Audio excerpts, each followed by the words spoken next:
What if authoritarian regimes do not fall the way we imagine?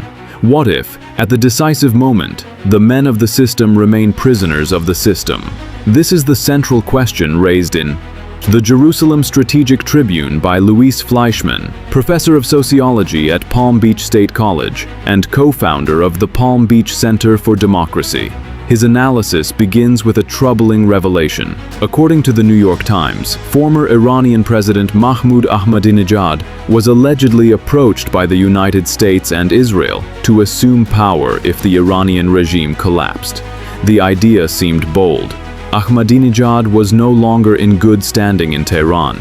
He had accused senior officials of corruption. He had been barred from running for president. Several of his close aides had been arrested. He himself had reportedly been placed under house arrest. On paper, Ahmadinejad could therefore appear to be the ideal man, a former pillar of the regime, but a hostile pillar, an insider capable of embodying a transition. According to Fleischman, this was a dangerous illusion, because Ahmadinejad is not an opposition figure born outside the system. He is a product of the system.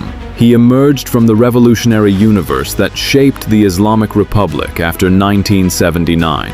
He carried the regime's hardline current. He defended its ideology. He fed its mythology. And he embodied one of its most radical expressions.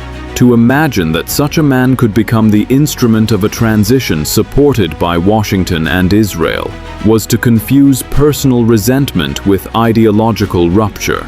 The same trap has already closed elsewhere, in Venezuela. On April 30th, 2019, Juan Guaidó launched Operación Libertad. The objective was clear: to trigger a fracture at the heart of Nicolás Maduro's power structure. The bet rested on expected defections, judges, military officers, intelligence officials. But at the decisive moment, the anticipated cascade never came. Key institutions remained loyal. The armed forces did not switch sides. The momentum faded. The operation failed. The lesson is brutal.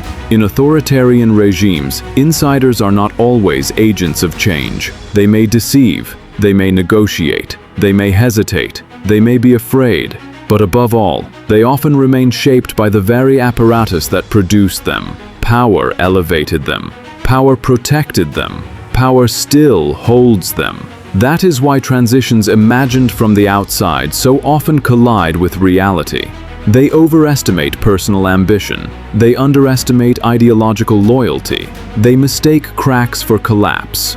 Fleischman therefore calls for a recalibration of analysis. Neither Iran nor Venezuela can be understood through simple scenarios. In such systems, authoritarianism does not exist only at the top. It circulates through institutions, through networks, through careers, through fears, through reflexes of survival. This is where the strategic error begins, believing that a man of the regime can easily become the man of the rupture. Before seeking to change a regime, one must understand what holds it together. Before dreaming of transition, one must measure the strength of its loyalties. And before any strategy, one must abandon political fantasies.